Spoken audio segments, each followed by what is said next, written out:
Hi students, and welcome to today's live IELTS class. My name is Adrian and I'm streaming to you live from Europe. I hope everybody has had a fantastic week so far. In this live class, we are looking at a listening section, specifically focusing on parts 1 and 2 of the listening section. There are 4 parts.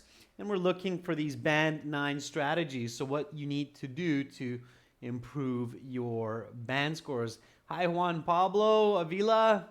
Hi, Connie Wang, our new member. Good to see you in class.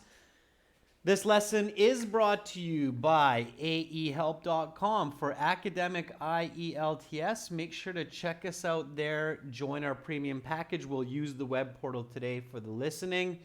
And for the general IELTS, check us out at gieltshelp.com. That's generalieltshelp.com. Writing the URLs up here so you can check that out anytime in the lesson.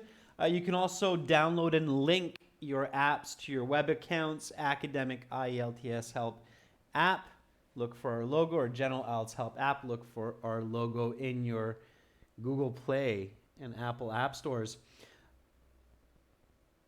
Students, if you have questions, comments, concerns, just send me an email, adrian@aehelp.com, and I'll be happy to reply to your inquiries. You can also get our exam books in paperback or electronic version from Amazon. You can search for AE Helps Academic IELTS or G Helps General IELTS on Amazon. Good to see many members joining in the class. Hi, Priyanka. Rajveer Amarjeet, nice to see you. Nice to see some of our regular students. All right, everyone. So today listening, and then tomorrow and on Saturday we'll have more live classes, so make sure to stay tuned. All right, here's a quick strategy right off the top, and then we'll get right into the listening section 1 and get our minds warmed up for listening to the English language. One tip that I can kind of give you really quickly, and this is for the paper-based exam, is during the introductory time, or during the introduction and instruction time, which is roughly about 90 seconds, you should try to take a quick look at the topics of sections 2, 3, and 4. There is no clear rule that you cannot do this. Okay? So, if the examiner or if the proctor tells you don't do that,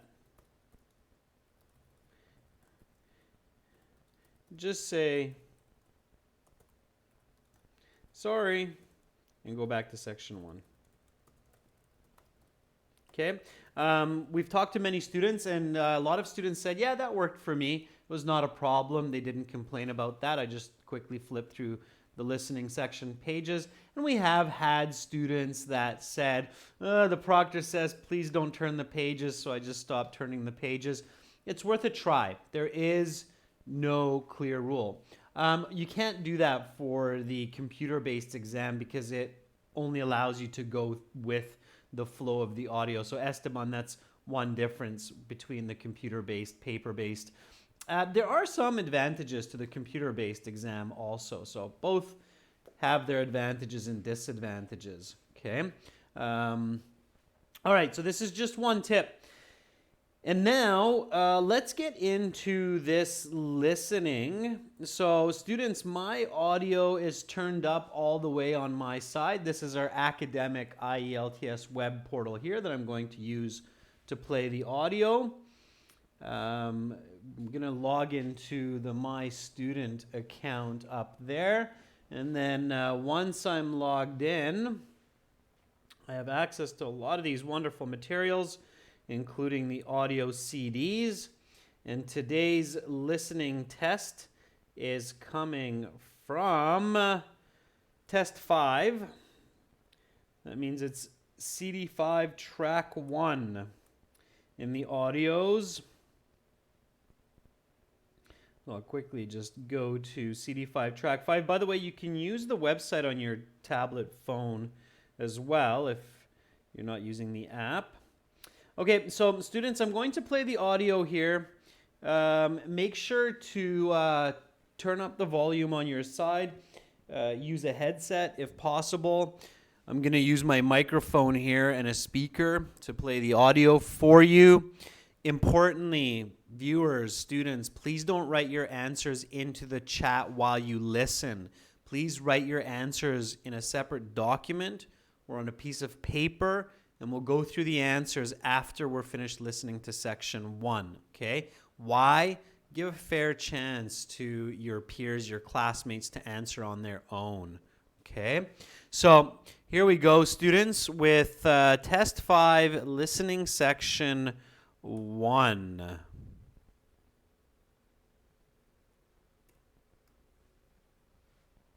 This recording is copyrighted by 2 Think One Solutions Inc.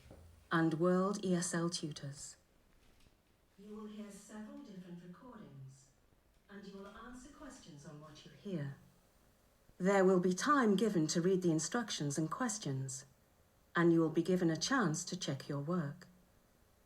The recordings will be played only once. The test is made up of 4 sections. At the end of the test, you will have 10 minutes to transfer your answers to the answer sheet. Now turn to section 1. Listening section 1. You will hear a conversation between 2 people as one tries to return a defective product.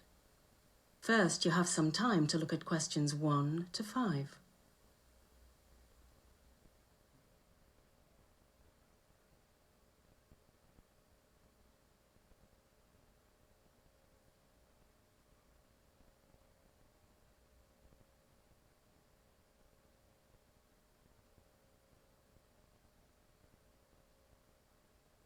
You'll see that there is an example.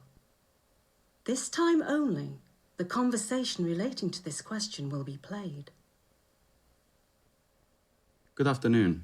I bought a product from your store 1 week ago, and I've been having difficulties getting it to work properly. Of course, sir. Do you have the original receipt from the purchase?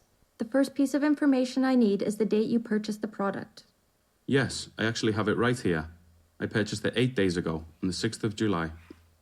The 6th of July. Great. The man says he purchased the item on July 6th, so this answer has been indicated for you. Now we shall begin. You should answer the questions as you listen, because you will not hear the recording a second time. Listen carefully and answer questions 1 to 5. Good afternoon. I bought a product from your store 1 week ago, and I've been having difficulties getting it to work properly. Of course, sir. Do you have the original receipt from the purchase? The first piece of information I need is the date you purchased the product. Yes, I actually have it right here. I purchased it 8 days ago, on the 6th of July. The 6th of July. Great. I also need the name of the product as indicated on the receipt. Certainly. The receipt shows it as SOJO 232XD. SOJO 232XD? Yes, that's right. Okay, yes. I see the product in my records now. It is a 23-inch computer monitor? Yes, that's correct. Now tell me, did you buy the extended warranty on the monitor? No, I did not. I always feel like those warranties are a bit of a scam. Perhaps, until you need the warranty? Perhaps. But there must be some sort of manufacturer's warranty, right? There may be. Let me check for you. Okay. Yes, it seems there is a manufacturer's warranty. The warranty is for 60 days. 2 months. Great. Then I shouldn't encounter any problems in returning it. Well, actually, we only accept returns for a week after purchase. Since you purchased the computer monitor 8 days ago, you'll have to deal directly with the manufacturer. How annoying. What steps must I take then? Well, the company that makes the monitor has a depot in Birmingham. You must post it to them. Okay. Do you have their address? Yes, it's on Edgbaston Park Road and... Hold on. You'll have to spell Edgbaston for me. I've never heard of it. Of course. It is spelled Edgbaston. And then the rest of the address? The address number is 89 and the unit number is 5. Okay, so 89 Edgbaston Park Road, Unit 5. That's right. And the postcode is B152RU. B152RU? That's right. You now have some time to look at questions 6 to 10.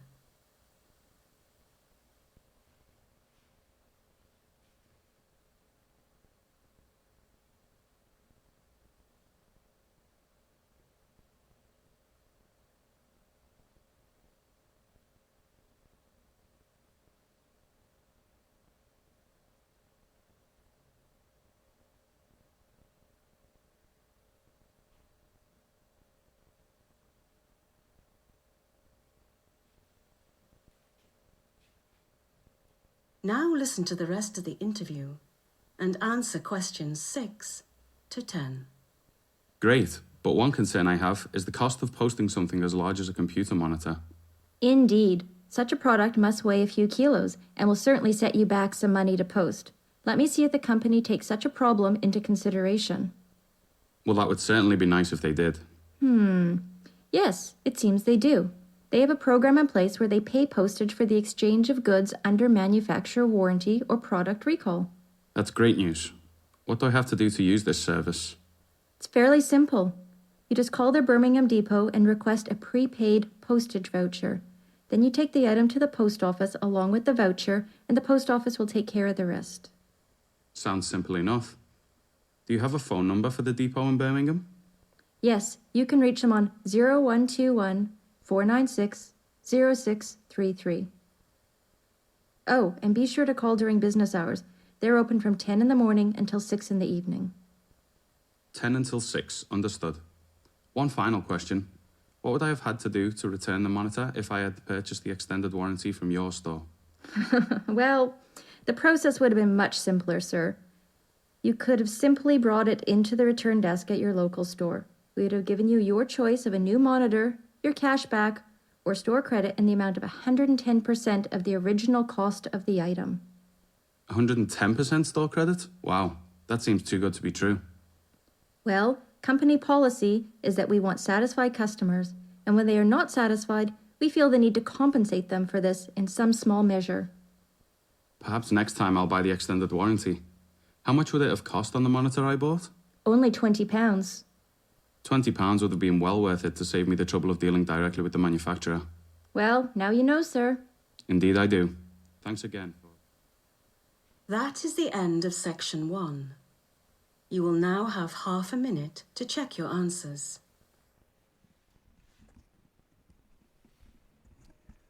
Okay, students, and in that half minute, do check your answers always to make sure that you didn't make any silly mistakes. So make sure that you look for spelling mistakes or mistakes with the instructions. We're going to go through the answers together. I'm just going to stop the audio on our web portal here. And I will discuss some strategy. Now, before we get to question 1, so I was telling you at the beginning that in the paper-based exam, you can look at section 2, 3, and 4 just to get an idea of the topics. So I did that while the instructions were going on. Those instructions are very, very similar to the real IELTS exam. I quickly flipped, or in my case, scrolled through sections 2, 3, and 4 just to get a quick idea of the topics. Did any of you catch what section 2, 3, and 4, what are the topics there?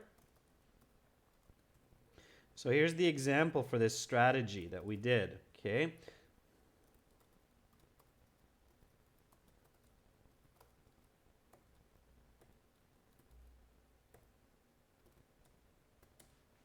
So what were the topics for section 2, 3, and 4? When I was scrolling or flipping through the pages during the instruction time, you should have read a couple of those key questions or sentences for section 2, 3, and 4. What were they about? Anybody? What was section 2 about, or what will it be about when we get there? It's good to get your... So Rajveer said section 2 was something about a radio show. Yeah, very good, Rajveer. Okay, so radio show about something. Connie Wang says section 4 is about a painter, a very famous painter, Connie. That's right, Michelangelo. Okay, so section 4 is about Michelangelo.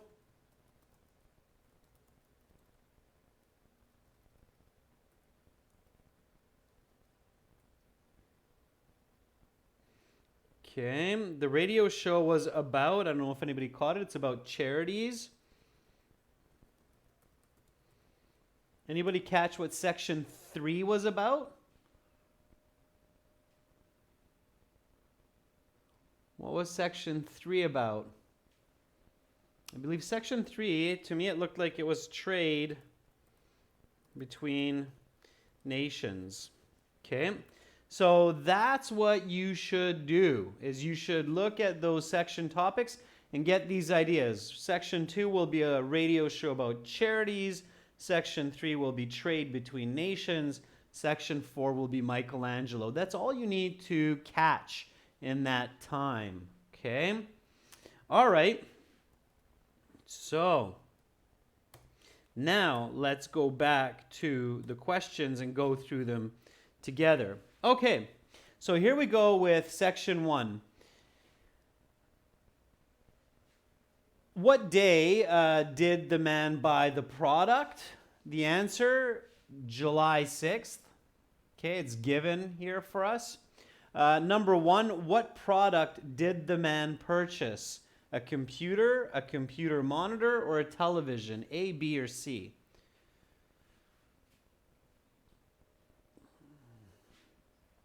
Okay, the answer here was B. Yeah, it was a computer monitor. The speaker said, oh, the SOJOX6 computer monitor. And the man said, yeah, that's right. Okay, so it's the computer monitor. Okay, and then here, this was question 2 and 3. So in your answer sheet, it will look like this. Okay, 2 and 3. So you need to put the letter in each box, the correct one. The order doesn't matter. So what 2 pieces of information are required to access the record for the purchase? So this customer service agent is looking for this purchase. And what does the customer service agent need out of these 6 choices?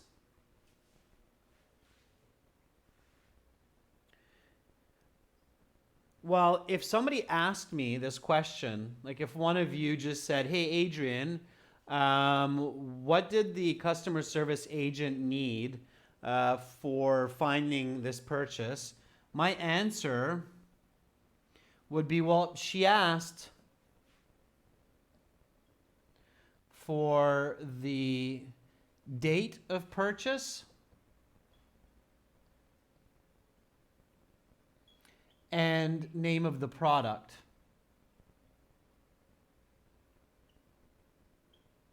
Okay, so if you asked me this question after we listen to this audio together, then my answer would be, well, this customer service agent asked the man for the name of the product and the day that he bought it to try to find the purchase record.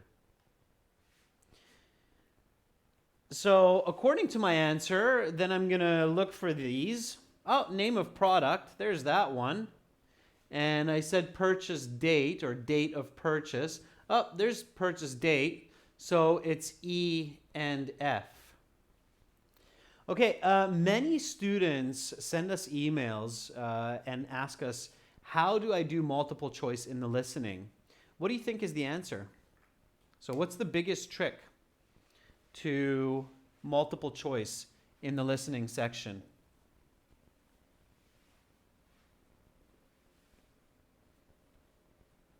What is the way to have the highest success rate for multiple choice questions?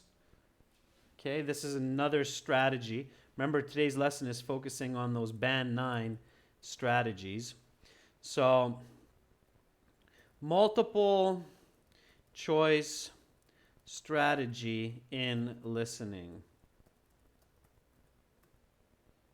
Okay, number 1. Yeah, Rajveer says listen carefully and logically. Absolutely. Okay, so the highest accuracy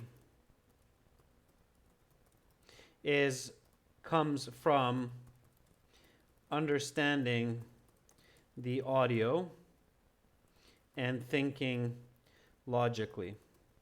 Said another way, it is easy to make mistakes if you are just trying to match words that you hear or hope that the answer reveals itself from the list. Okay? So, students, remember, IELTS is not a middle school test where you can just match information. Okay? You have to remember that. You can't just simply go, oh, I heard SOJ06, so it must be that. That's what she needed. No, you have to have logic. You have to think clearly. You have to think in an advanced college, university style. Okay? So the better way, of course, is understanding the audio. Think about what you would answer naturally if you wouldn't have the choices. That's what I just did. Okay? So when we were looking at this, I pretended like these aren't even here. So I just pretended like somebody asked me this question. What 2 pieces of information are required to access the record of purchase? And look at this. I mean, the previous 2 answers help me. Okay? What day did the man buy the product? July 6th. What product did the man buy? Computer monitor. So what are they talking about before that question? They're talking about the day that the product was bought and the name of the product. Okay? Listening section 1 is not meant to be really tricky. Okay? But it's not just go fish. Okay? It is testing English. It's not just testing can you match orange with orange or purple with purple or blue with blue. Okay? That's not a test of English. All right? It's a test of English. It's not supposed to be super hard, but it is testing English. Keep that in mind. All right? So the correct answers here were E and F. Purchase date, name of product. All right. Here we go with the next questions. Complete the notes below. Write no more than 2 words and or a number for each answer. Warranty length, 60 days. Use this information to locate position in the audio.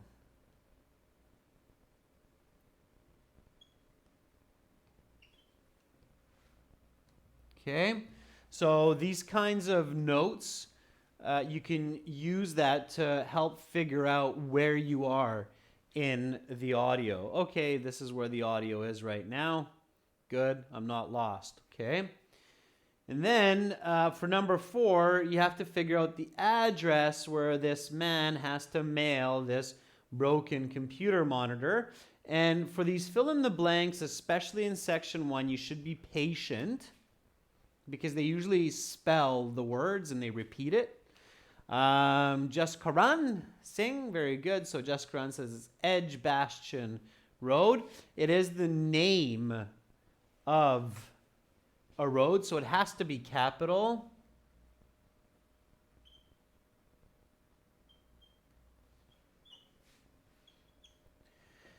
And they do give the number, Edgbaston 89 Park Road, or you could do 89 Edgbaston. It doesn't matter. Or you could do it all capital. So you could do it like this as well. That's okay. It's accepted in the reading and listening section. So you can do it like this. Okay. Just be careful. This takes a longer time to write. So I recommend that when the audio is playing, if you plan to do all uppercase letters, write it lowercase so it's faster. And then you can change it to uppercase when you transfer your answers in the answer sheet. Okay. So Varvara, no, you can write it in different order. So you can write dates and these kinds of addresses in either order. So you can write Edgbaston 89 or 89 Edgbaston. Doesn't matter. But you cannot write it with a small e. Okay. So this with lowercase e would be wrong because proper nouns in English are using a capital first letter, and that's important. So you have to write it with a big E because it's the name of the road. Okay, so it's Edgbaston 89 Park Road, Unit 5. What's the postcode? So question number 5. So this we got. Question number 5. What's the postcode? Awaz says it's B152RU. So B152RU. Write clear letters. I recommend writing capital letters in this case as well. For this, it's okay if you write the small letters. Okay, that's also okay. But it looks better with the capital letters. So I recommend writing these capital letters for this one. Okay, good job, Suraj. Good job, Charlie Sen. It looks like many of you got that. And again, be patient with these because they usually say them twice and in most cases spell them for you. So don't rush. Okay, nice and steady. Nice and steady. Have good pacing. All right. Okay, then you had a little bit of time to review the remaining questions. In order to get free delivery on product returns, the customer must telephone the depot and request a something. What does the customer need to ask from the company? Okay, and it's no more than 3 words. So what does the man, in this case, have to ask for? So Rajveer says it's a posted voucher. Okay. Close. The adjective for post is postage. Very good, Charlie Sen. Yeah, postage with a G-E. Okay. So remember, students, it's a postage voucher.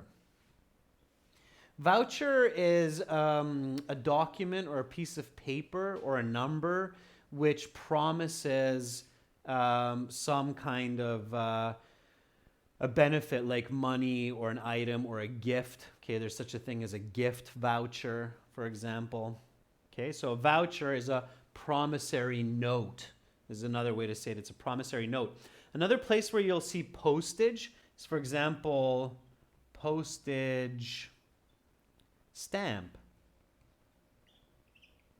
Okay, so this is the adjective form of post or posting, like sending my mail, postage. Okay, so postage stamp. Postage stamp is a little bit different. That's what you put on the envelope when you send your mail. Okay. Now with the person who delivers the mail, that's a postman. So careful, it's not a postage man, it's a postman. Okay, that's one exception to this rule. Okay, so postage voucher. It's a more challenging question. Remember, students, some questions are looking for high band 8, band 9. Number 7, what is the phone number for the depot? This is the next question here. And I have to be tricky because the chat's going to try to hide most of these numbers. So what is the phone number? Nasir Jamseed says it's 0121496063, and Mashia agrees. Onur, good to see you in class. Onur says it's 0121496063. Very good. Okay, it looks like most of you got this. If you don't see your comment, students, it's okay. I have to manually allow each of these comments because the AI in live streaming on YouTube filters bad language and phone numbers for privacy. Some smart intelligence built into the machine. Okay, so what is the phone number? Yes, the correct answer is 0121 496 0633.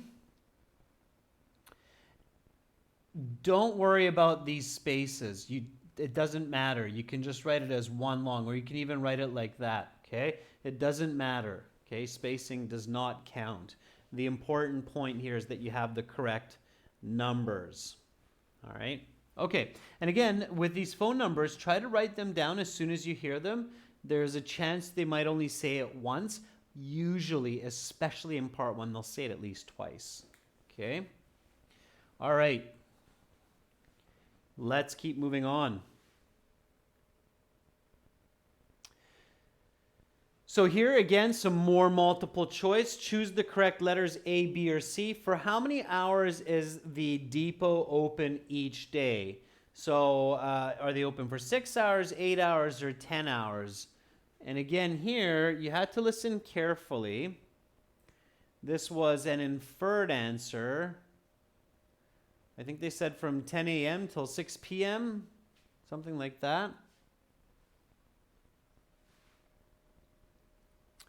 So 10 a.m. to 6 p.m., so it's A, B, or C. What's the usual number of work hours in an office, students, in most parts of the world? How many hours do people usually work in the office?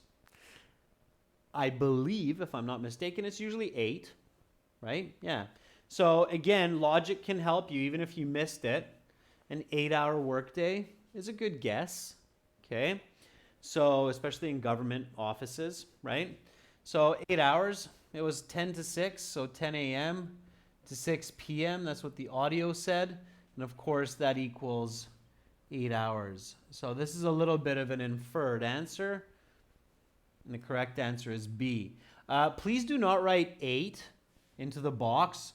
Okay, so when you see in your answer sheet box number 8, if you write 8, you'll get it wrong. Even though it's the correct idea, you have to choose the correct letter, not the correct number. Okay, so you need to make sure that you pay attention to instructions and not make some silly mistakes.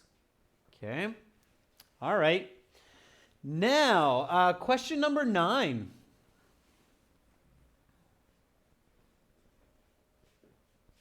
Okay, here we go. So question number 9, which 3 options are customers given upon returning an item having purchased the warranty?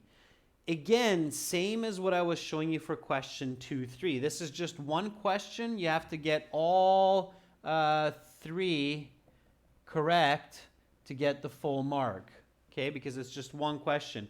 If you make one mistake, the whole question is marked wrong. So exchange the item for a new one, 100% store credit, free postage, cash back, 110% store credit, £20. What were the correct answers? Many of you are saying A. It's good. Many of you are saying D. It's good. Okay, and some of you are correctly identifying E, 110% store credit. All right, I'll show you one more strategy that's useful for this. So here's a couple more tips for these kinds of multiple choice. Okay. So during the review time, spend a few extra seconds to review these questions, especially multiple choice. Okay, so one way I like to call these kinds of questions, and you see them on the exam often, are the multiple choice. So this is a multiple choice question with multiple answers required, so being selected. Sometimes it's only worth 1 point, sometimes it's worth 3 points. So you have to be very, very careful. When you see this kind of a question, spend a little bit more time here with the question. So which 3 options are customers given upon returning an item having purchased the warranty? And try to think of other ways you might hear this. So instead of options, you might hear the word choices. Okay? And in fact, the woman did use the word choice. She said, yeah, we would have given you a choice of this, a choice of that. Okay? So pay careful attention, spend a little bit more time so your ear can catch what's going on, and focus on paraphrasing some of these key words. Now, the other trick here, okay, and this is a good one, is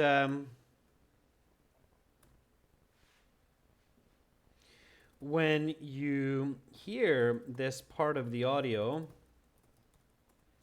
especially multiple choice,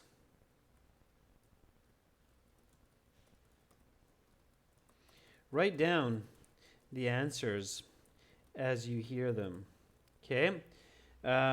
Quickly and in short form, you can write them in a very kind of chicken scratch way. Just write fast, okay, so you don't miss any answers. I'll show you what I mean. So here in the audio, if you remember, the woman doesn't say exchange item for a new one. She said, we would have given you a new monitor.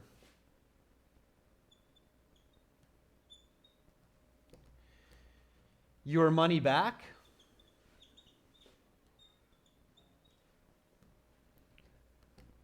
Or credit for 110%. Okay? So of course, this is where it comes in handy to be able to write quickly in English. So scribble as fast as you can. So new monitor, money back, you don't need your. Credit 110%. If you can write these down while you listen, then later, okay, when they say that's the end of section 1, now you have some time to review your answers. You can go back to this and you can go, oh, new monitor, that means exchange for a new one. Money back, oh yeah, that means cash back. Credit for 110%, oh yeah, okay. So now I got ADE. So you can match up your notes with what's here. Okay, but you have to be fast, all right? You have to practice that. Does that make sense? That strategy? It's very effective for this, okay? Because you might not be able to figure out the paraphrasing in real time. So trying to paraphrase this to this, this to this, while filtering out the incorrect choices can be very confusing and difficult. So if you just take these notes and then match it after, it can be a little bit more effective. You see what I mean? So Rajveer says, yep, I got it. Happy Singh says, yeah, I got it. Sai says, yeah, okay. Did they say refunded your money? I think you might be right, Varvar. I mean, she might have said we would have refunded your money. Yeah, something like that. Okay. But anyway, take the notes. Okay, take the notes.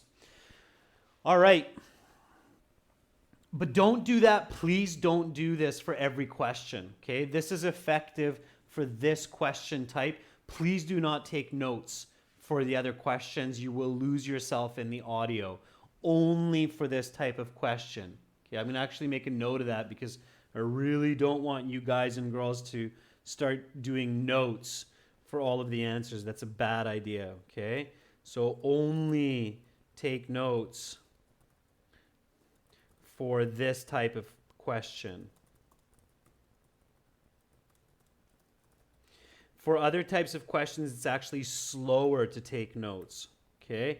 It's this type of question where notes are actually faster, all right? Okay, last question, students, number 10. Okay, here we go. Let me erase my chicken scratch. My scribble. It's another way to say it in English, my scribbling. So here we go. The woman mentions an item that costs 20 pounds. What is this item? A computer monitor? Extended warranty? Manufacturer's warranty? What's the answer? A, B, or C? Okay, for number 10. Is it computer monitor, extended warranty, or manufacturer's warranty? The answer is extended warranty. 20 pounds for a computer monitor, not likely, not in today's world. Even a used computer monitor is going to cost you more than 20 pounds, unless it's very, very old and broken. Manufacturer's warranty doesn't cost money. Most items come free with a manufacturer's warranty. People back up their items. So logically, extended warranty is the right answer, okay? So students, remember, logic helps a lot. The IELTS doesn't try to trick you. So 20 pounds, computer monitor, no. You're not going to buy a new computer monitor for 20 pounds. That's just silly. Manufacturer's warranty, so the maker's warranty, that's included with the item. You're not paying extra money for that. So the extended warranty, the extra warranty, okay? So B is the correct answer here. Remember your best friend, logic, okay? Who's your best friend in the IELTS listening, reading section? Who's your best friend? Logic, okay? Logic. Logic is extremely useful. If you lose logic, you lose points, you lose band scores, right? Keep that in mind. So lose logic.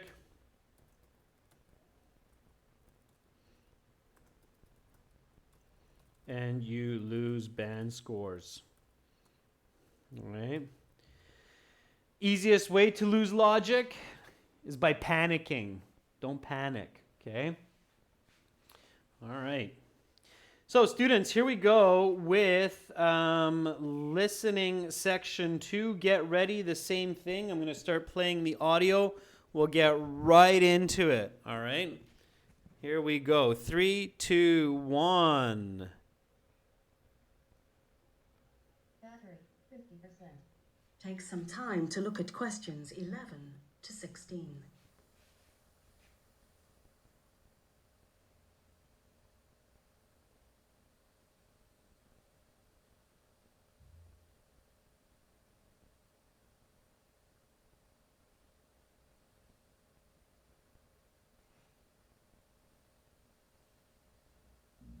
Listening Section 2.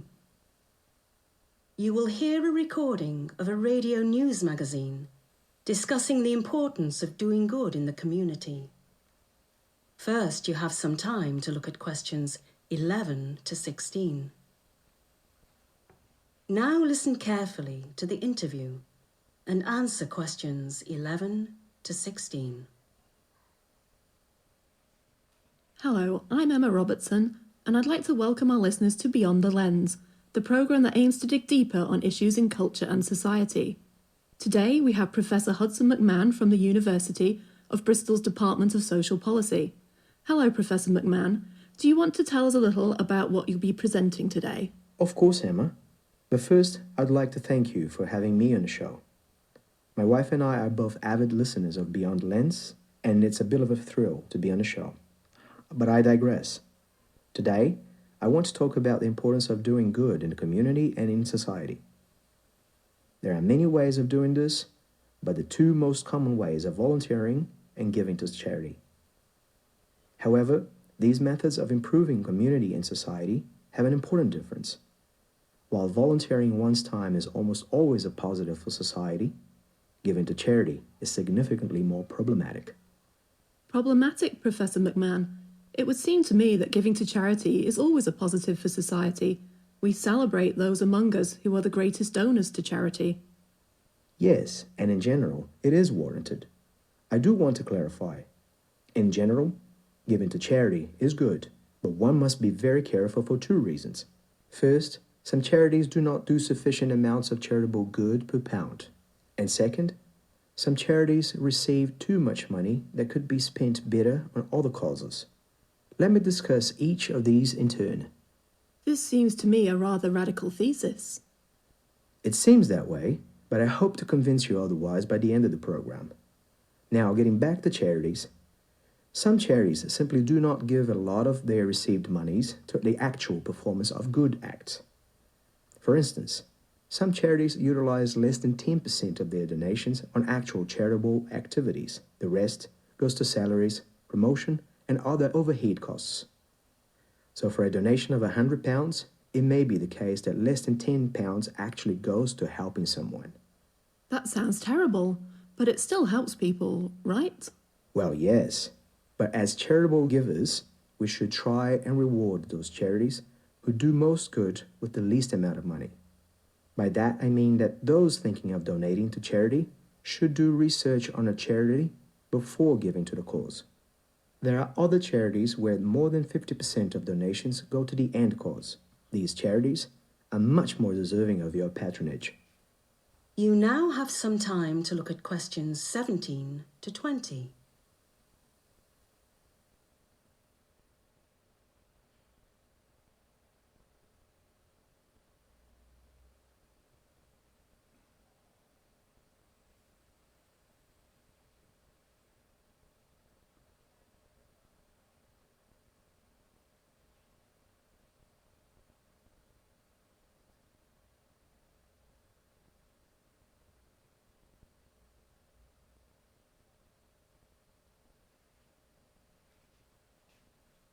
Now listen to the rest of the interview and answer questions 17 to 20.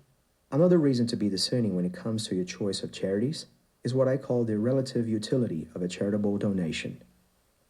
Let me take a guess here, Professor McMahon. Is the relative utility of a donation how much good it does relative to other donations? That's just about it, Emma. The relative utility of a donation is how much good a donation does per amount spent. For instance, the disease MND, motor neuron disease, was in the news in recent years, and MND charities received a windfall of donations. This sounds all well and good, but there is a problem. Unlike, say, heart disease, MND does not affect very many people. While it would be wonderful to cure the disease, there are better allocations of our limited charity funds. Wait, so you're saying it was bad for people to give to M&D charities? Not quite, only that it was suboptimal. Because there is limited supply of money given to charity each year, it is important that it is used at least somewhat optimally. And allocating overwhelming amounts of money to a disease that affects very low percentage of people is extremely suboptimal. That's very interesting, Professor McMahon. So how can our listeners try and optimize their charitable gifts? First of all, don't be caught up in viral social media campaigns.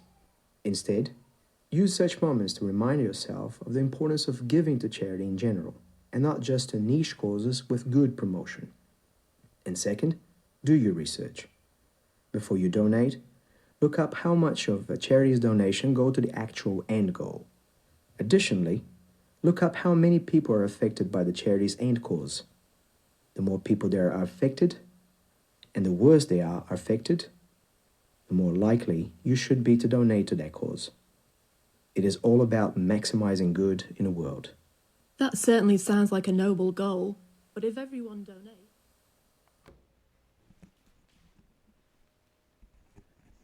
All right, students. So that's section 2, dealing with charities. Charities means donating money. A little bit about volunteering. That means donating time, your work time. Let's go through the answers nice and smooth together, everyone. So here we go. Write no more than 3 words for each answer. What is the name of this show? So what is this show called? They say it twice. Once the woman says it, she says, "Welcome to the," and then the man says it, "Oh, thank you for having me. First, I want to say we're avid watchers of," and Jessica Run says it's beyond the lens. Kulao Chum says, "My brain is just like that of a little puppy dog." All right, Kulao, focus in, focus in. Beyond the lens, yeah, beyond the lens. Yes, Just Quran, it's okay to do all capitals. Beyond the lens, so this means like a camera lens, right? So you have the camera lens. Okay, so beyond the lens of the camera. That's the name of the show. Makes sense? All right, let's keep going. So capital B, capital L, it's the name of a show. It has to be big L, big B. The T does not need to be big, okay? We don't capitalize articles even in the names. It's an exception, okay? So beyond the lens. Here you had to choose A, volunteering, B, charitable giving, or C, neither of these two. Number 12, affects fewer people but may be highly inefficient. A, B, or C. So volunteering, charity, or neither. Correct answer is C, neither. Neither charity nor volunteering affects few people and is highly inefficient. So C. Number 13, can be problematic for various reasons. This one should have been fairly easy as long as you got the main ideas. So can be a problem for various reasons. Number 13. Okay, we're going to move nice and smooth here, students, so you can just write the number beside the letter. Ann Ewan Thee says it's A, volunteering. Nope. It's B, charitable giving. Volunteering, when you give your time to help people, like you play music for ill children at a hospital, or you take some elderly people for a walk from a nursing home, that's never going to be problematic. That's always good, all right? And it is the holiday season, so I highly recommend doing some volunteering. It's always positive. People always love it when others give their time and help in some way, share their energy. So volunteering is never a problem. Giving money, interestingly, that can be a problem. Okay, so B it is. Number 14 is almost always a positive action for society. There you go, 14 is A. Yeah, when you give your time, for example, you pick up garbage in your city with some friends or a group of people, that's going to be good. Your city will be cleaner. It's always good to volunteer. Us Canadians love volunteering. It's a very big part of our culture. It's, some of you didn't know, it's my cultural background. I'm Canadian. Number 15, subject to many overhead costs. So number 15 can be a lot of overhead costs. Overhead costs are extra costs like paying people's salary, paying for people's insurance or employees' insurance, for advertising, buying office furniture. That's all overhead costs. And if you're thinking it's charity, it is. Okay, so that's charity. So C, B, A, B. Number 16, what are 2 reasons charities can be inefficient? So number 16, and you should have used the strategy that I mentioned in part 1 to help you, and then you would have figured out that the answer is, just as Jaskaran mentioned, it's A and C. Must pay the salaries of people working in the charity, right? And the promotion, the marketing. Okay, so paying the workers is very expensive in charities, and marketing, so advertising in the newspaper, on TV, and so on, is very expensive. So a lot of your money that you give goes for those overhead costs. So A and C are the correct answers. Now here you had a little flow chart. Okay, charity, heart disease affects many people, good use of money. Charity, what is it? Affects probably the opposite here. Few people. Okay. And if this is good use of funds, then this is going to be bad use of funds, right? So number 17 is F, MND. Very good. Anmal Sandhu, Anuin.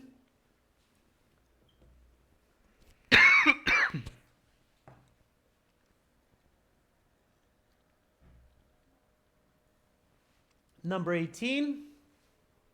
Oh, look at that. Logic helped me out.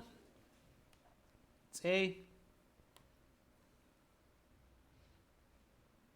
And number 19, bad. Do I see anything bad? I don't see any bad there. So FA, number 19 is, what's number 19, students?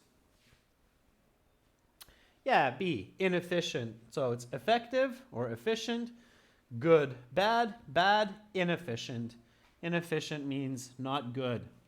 Okay, so make sure again that you're writing the letters into your answer sheet. So it's B.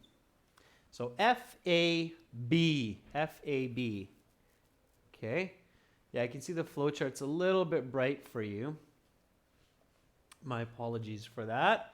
All right, last question. Maybe some of you darkened up your screens a little bit to see that part. Anyway, question 20. Choose the correct letters A, B, or C. According to the guest, what is the main goal of charitable giving? This is where you should have answered this from the audio, thinking about it, understanding it, and then just choose the one that works. And it's not tricky. The man says it very clearly. So he says, it's all about maximizing good. C, maximizing good. So I can see some of you didn't get it. Connie, Wang, good job, thumbs up. It's C, okay? At the very end, the man even says it very clearly. He says, it's all about maximizing good. So he literally says this word for word, okay? It's not much about doing good research. The importance is fine, but it's maximizing good. Okay, so it's C. C. All right, students. So that audio came from our academic IELTS website, which is this right here. To get our premium package, you can go to our AE Help academic website, click that big red button to join. You get a lot of practice exams, 100 hours of videos, interactive course. Download the app, link the app. Then you have the app interface as well. For general IELTS, go for gieltshelp.com. That looks like that. And then click that big red button there to join the premium package. It's well worth it. Spend a couple dollars, learn with quality materials, learn the right strategies so you're efficient, get high bands or the best bands possible, and not have to worry too much about the exam later on. All right, everyone, that's it for me for today with this lesson. Remember these strategies. I will be back tomorrow with listening section 3 and 4 and some more strategies for listening section 3 and 4, the more challenging parts of the listening section. And you are most welcome. Faisal, the cost of the course is different in different countries. If the country has a lower GDP, it's cheaper. If it's higher, it's more. So just check out the website and you'll find it there. Good question, Faisal. Thank you for asking. So listening section tomorrow, and also task to finish for our members a little bit earlier. Thank you so much. Tons of love from Budapest in the heart of Europe here.